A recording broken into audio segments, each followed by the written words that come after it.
अच्छा मुझे बताइएगा अमजद साहब, इन दोनों जो है वो मुल्क की मैशियत में जो होने वाली पेशरफ्त है, इस पर आप क्या कहेंगे? देखिए, मुल्क की मईशत में इस वक्त जो पेशरफ्त हो रही है, मैं समझता हूँ कि वो बड़ी पॉजिटिव है, और हमें उम्मीद ये बनती जा रही है दिन ब दिन कि आने वाले दिन पाकिस्तानी अवाम के लिए बहुत अच्छे आने वाले हैं। मैं किस बेस पर ये कहता हूँ? मैं इस बेस पर कहता हूँ कि देखिए, आपका जो IMF का प्रोग्राम आखिरी किस्त आपको $1.1 बिलियन की मिल गई, आगे $8 बिलियन के नए प्रोग्राम के लिए उनके साथ बातचीत पॉजिटिवली आगे जा रही है। और उसके साथ एक चीज़ और का मैं जिक्र ज़रूर करूँगा, वो है कि आलमी बैंक के साथ, वर्ल्ड बैंक के साथ पाकिस्तान ने एक शुरू की है बातचीत। 2-4 रोज़ पहले शुरू हो गई है उनके। वो $8 अरब की इमदाद के ऊपर है। उसमें मुख्तलिफ प्रोग्राम्स हैं, काफ़ी सारे उसमें उनके ऊपर वो 4 साल के लिए, और उम्मीद इस तरह की है कि वो भी हो जाएगी। उसके अलावा आप ये देखिए, इस वक्त जब हम बात कर रहे हैं, आज के दिन तक, आज तीसरा दिन है, सऊदी अरब का 30 कंपनियों का एक डेलीगेशन पाकिस्तान में मौजूद है, और तकरीबन 50 लोग हैं उसमें, और तमाम के तमाम बड़े सरमायाकार हैं। सही। और जो पिछले 3 दिन के अंदर यहाँ पे जितनी भी उनकी मीटिंग्स हुई हैं, उसमें पाकिस्तान के अंदर तकरीबन $10 बिलियन की सरमायाकारी की वो बातचीत हुई है। और एक अच्छी खबर और भी है, वो ये है कि उम्मीद है कि अगले 10-12 दिन के अंदर जो सऊदी वली अहद शहजादा मोहम्मद बिन सलमान वो पाकिस्तान आ रहे हैं, वो खुद आ रहे हैं, और यहाँ पे एक तो वो एग्रीमेंट्स हो जाएंगे, और दूसरा यहाँ पे एक बड़ी सरमायाकारी का ऐलान वो खुद भी करेंगे, जिसमें एक रिफाइनरी भी हो सकती है। तो बिल्कुल वो ये पहले जब वो आए थे उन्होंने ये वादा किया था पाकिस्तान में, और उसके हवाले से इतलात ये हैं कि वो अपने इस विज़िट में उसको मैच्योर हो जाएगा। तो पाकिस्तान में इसके बाद जैसे हम कहते हैं कि कतर की तरफ से, UAE की तरफ से, और कुछ ममालिक हैं उनकी तरफ से भी ये सारी सरमाया पॉजिटिव। तो ये पाकिस्तान का मसला क्या है? पाकिस्तान का मसला ये है कि पाकिस्तान के पास सरमाया नहीं है। सरमायाकारी के लिए जब सरमायाकारी होगी तो यहाँ पे इंडस्ट्रीज लगेंगी। चाइना की एक बड़ी सरमायाकारी जो आने वाले एक्सपेक्टेड है, और वो जो इंडस्ट्रियल जोन्स बनने थे CPEC के साथ साथ वो बनने जा रहे हैं। अच्छा, मुझे मैसेज आया चलास से, वो कह रहे हैं कि अभी सुनने में आ रहा है कि IMF की जानिब से जो है मतलब 50,000 से 1 लाख के दरमियान जो कमा रहे हैं उन पर मजीद टैक्स लगाने की बात हो रही है, उस पर क्या कहेंगे आप? अच्छा देखिए, एक बात तो ये है कि जो कमाने वाले लोग हैं उनके ऊपर टैक्स तो हर बंदे के ऊपर लगना चाहिए ना। इसमें तो कोई दूसरी राय नहीं है कि मैं अगर कमा रहा हूं तो मैं टैक्स देने में मुझे क्या प्रॉब्लम है। लेकिन इसमें एक चीज जरूर है कि टैक्स सिर्फ जो टैक्स दे रहे हैं उनके ऊपर नहीं लगना चाहिए, जो टैक्स नहीं दे रहे उनके ऊपर टैक्स लगना चाहिए।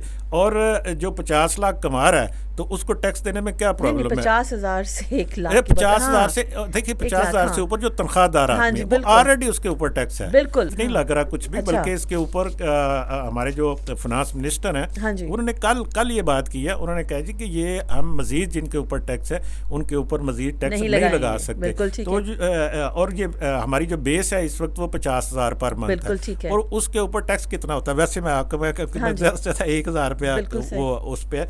लेकिन बात वही है कि जो 50 लाख कमा रहा है, जो 50 करोड़ कमा रहा है उनको टैक्स देना चाहिए। अभी हमारे यहाँ पे एक बात होती है जो हम बार बार बात करते हैं कि जो ताजर जो कम्युनिटी है तो वो क्यों नहीं टैक्स देते? बिजनेस कम्युनिटी जो टैक्स दे सकते हैं वो टैक्स क्यों नहीं देते? ज़राअत कम्युनिटी के ऊपर जमींदार बड़े हैं जी बिल्कुल, उनको टैक्स देना चाहिए जो बंदा पूरी दुनिया में है। मैं एक चीज़ और आपको बताऊं, देखिए यहाँ पे हमारे टैक्स टू GDP रेशियो जो है वो तकरीबन 9% है, 9.5% है अराउंड, ये इसके ऊपर है। तो ये इस खित्ते में हमारी मिनिमम है, आप कम से कम है, ठीक है। इसको IMF हमें क्या कह रहा है? IMF हमें कह रहा है कि यार अपनी 14% तक ले जाओ। लेकिन अमजद इकबाल साहब, मतलब मैं आउट ऑफ क्यूरियोसिटी में आपकी बात से कर रही हूँ कि आपकी बात बिल्कुल ठीक है, हमारे यहाँ पे कम है टैक्स की शरह, लेकिन डोंट यू थिंक कि कमाने की शरह भी उतनी ही कम है? आम पब्लिक तो मतलब जैसे आप और मेरे जैसे लोग ही टैक्स दे रहे हैं ना। बिल्कुल आपकी बात दुरुस्त है। देखिए बात ये है कि हमारे कमाने की शरह कम है, लेकिन जो कमा रहे हैं हम उनकी बात कर रहे हैं। जो नहीं कमा रहे उनके लिए हम बात कर रहे हैं कि उनके लिए ज्यादा से ज्यादा मौके होने चाहिए, उनके लिए अपॉर्चुनिटीज होनी चाहिए, सरमायाकारी हो, उनको रोजगार मिले, फिर वो टैक्स देंगे ना। और जो सरमायाकारी जो सनतकार हैं, जो जिनके पास बड़ा बिजनेस है, यहाँ पे अभी आप किसी भी मार्केट में चले जाएं वहां पे आपको तिल धरने को जगह नहीं मिलेगी, ठीक है। तो लोगों के पास है तो वो खर्च करते हैं ना। तो जिनके पास वो पैसा है हम उनकी बात कर रहे हैं कि वो टैक्स भी दें। और दुनिया का कोई ऐसा मुल्क नहीं है जो टैक्सेस के बगैर चलता हो। हमारे यहाँ पे हम देखते हैं कि जी हमारे 900 अरब रुपए का हमारा शॉर्टफॉल तकरीबन इस वक्त बनता है, तो वो कहाँ से है? आप सिर्फ एक मद में अभी आजकल बड़ी उसके ऊपर कैंपेन भी चल रही है कि आप देखिए कि तकरीबन 300 अरब रुपए का सिर्फ सिगरेट की स्मगलिंग में है। सिगरेट एक सेक्टर है, सही। तो उसको वो टैक्स देना चाहिए, ज़राअत के ऊपर है। फिर ये जब हम कहते हैं कि जी के राइट साइजिंग होनी चाहिए ब्यूरोक्रेसी में, उनके ऊपर उनको आप कम करें, अखराजात कम करें। फिर कुछ ये इस तरह के मामला आता है, तकरीबन वो पीपल्स पार्टी के चेयरमैन ने ये बात की थी, उन्होंने कहा था कि जी तकरीबन 15 मिनिस्ट्रीज ऐसी हैं जिनको मरकज से ख़त्म होना चाहिए। तो वो आप उनको ख़त्म करें ना, उससे 1000 अरब का उन्होंने कहा था कि आपका ये जो अखराजात है वो कमी आएगी। तो ये रास्ते हैं। देखें, हम IMF के ऊपर बहुत क्रिटिसाइज करते हैं, उनको बहुत तनकीद का निशाना बनाते हैं कि उनकी शराइत की वजह से ये हो रहा है। IMF देखें, वो जो हमारी जो इनकम बढ़ाने की बात करता है, वो पैसे उसने नहीं लेके जाने, बिल्कुल सही, वो अवाम के ऊपर खर्च होने हैं। वो अपना वो कहता है कि डेफिसिट जो है उसको कम से कम आपको होना चाहिए, कम करें उसको, ठीक है, मिनिमम लेवल पर ले आए उनको, और फिर अवाम के लिए वो प्रोजेक्ट बनाएं। बिल्कुल ठीक है। अच्छा, मैं वापस जरा आती हूँ DG ISPR की कल जो है प्रेस कॉन्फ्रेंस हुई है, और उसमें जो है सियासी शरंगेजियों के हवाले से और इंतहा पसंदों के हवाले से जो मुज़ाकरात की इतलात जो है उनकी तरदीद उन्होंने की, आप उसके बारे में क्या कहेंगे? देखिए, मुज़ाकरात मुझे तो नहीं समझ आती कि मुज़ाकरात किस बात पे होने हैं। उन्होंने ये कहा कि ये मुज़ाकरात होने चाहिए, लेकिन मुज़ाकरात किन टर्म्स पे होने चाहिए, किन शराइत के ऊपर होना चाहिए, ये तो आना चाहिए ना। देखिए, अब अगर फ़र्क करें, दो चीज़ें उन्होंने कही। उन्होंने एक बात तो दहशतगर्दों के हवाले से की, ठीक है, उनके साथ आप अपनी शराइत के ऊपर, यानी जहाँ पे आपका मुल्क की जो मुफाद है, जो उसको नेशनल इंटरेस्ट जिसको हम कहते हैं, उसको रखते हुए उनके साथ बातचीत करें। और वो लाजिम बात है, मुज़ाकरात की टेबल पे कुछ चीज़ें होती हैं, तय होनी है तो वो करें। लेकिन अगर उनकी शराइत के ऊपर मुज़ाकरात होने हैं तो फिर तो मुज़ाकरात ना हुए ना, वो तो इसका मतलब कुछ और होता है जो मैं यहाँ पे कहना नहीं चाहता। दूसरी बात ये है कि जब आप बात करते हैं कि माफ़ी मांगने की, 9 मई के हवाले से स्पेशली चूँकि बात हुई, 9 मई के हवाले से जब वो कहते हैं कि जी माफ़ी मांग ले, तो माफी की किस बात, वो तो नहीं, वो तो मानते ही नहीं है ना। पहले तो जुर्म माने ना, पहले जुर्म माने कि वो कि हमने ये किया, वो तो कहते हैं हमने जुर्म ही नहीं किया। और जब माफी मांगने का मतलब ये है कि आप उस जुर्म को यानी माफ कर रहे हैं कि चलो कोई बात नहीं, आपने माफी मांग ली, हमने छोड़ दिया, तो एक रास्ता खोलने वाली बात हो जाएगी ना। हाँ, एक बात होती है, वो अल्लाह ताला ने एक कहा हुआ है कि जी कि तौबा का दरवाज़ा खुला होता है, लेकिन तौबा में और माफ़ी मांगने में फ़र्क होता है।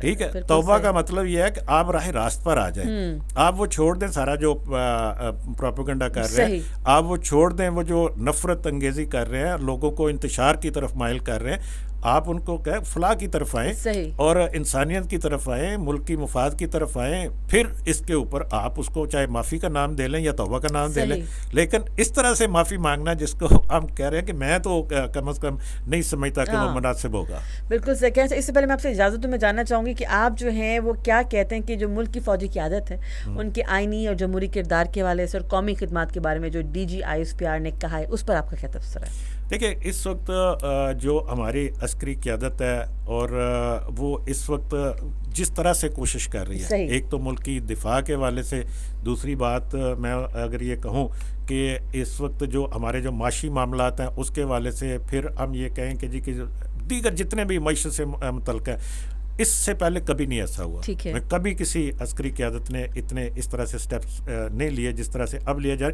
उसकी मिसाल सिर्फ मैं आपको ये दूंगा, जिस तरह से SISFC का जिक्र, स्पेशल इन्वेस्टमेंट फैसिलिटेशन काउंसिल का, उसमें हमारी अस्करी क़यादत मौजूद है, उसमें हमारी सियासी क़यादत मौजूद है। यानी इससे ये लगता ये है कि तमाम लोग एक पेज पर मिलकर इस मुल्क को मुश्किलात से निकालना चाहते हैं। तो ये हमें नज़र आता है कि इस वक्त एक ऐसी अस्करी क़यादत और सियासी क़यादत जो एक ही डायरेक्शन में देख रहे हैं। जी बिल्कुल, इस वक्त जो मौजूदा सियासी क़यादत भी है और अस्करी क़यादत भी है, लग रहा है कि जी कि वो बड़ी, और उसी के असरात जो आपने शुरू में बात की थी, ये उसी के असरात है। इस वक्त सरमायाकारी पाकिस्तान में आ रही है, यानी पाकिस्तान के ऊपर लोगों का एतमाद बहाल हो रहा है। जिस ताकत के साथ ये प्रोपेगेंडा किया जा रहा है ना कि पाकिस्तान में हालात बहुत बुरे हैं, और लोगों को बताना चाहिए कि पाकिस्तान में हालात अच्छे हो रहे हैं। और बिल्कुल इन तमाम चीज़ों की जो आपने जिक्र किया, ये इंडिकेशन है कि जो है इकनॉमिकली सूरत हाल जो है, जो बेहतरी हम देख रहे हैं कि इन्वेस्टमेंट आ रही है इंटरनेशनल, वो इसी बात की वजह से आ रही है कि आने वाले टाइम पे जो है इंडिकेट हो रहा है इस बात पर कि भी हालात स्टेबल होंगे, इकनॉमिकली भी और पोलिटिकली भी,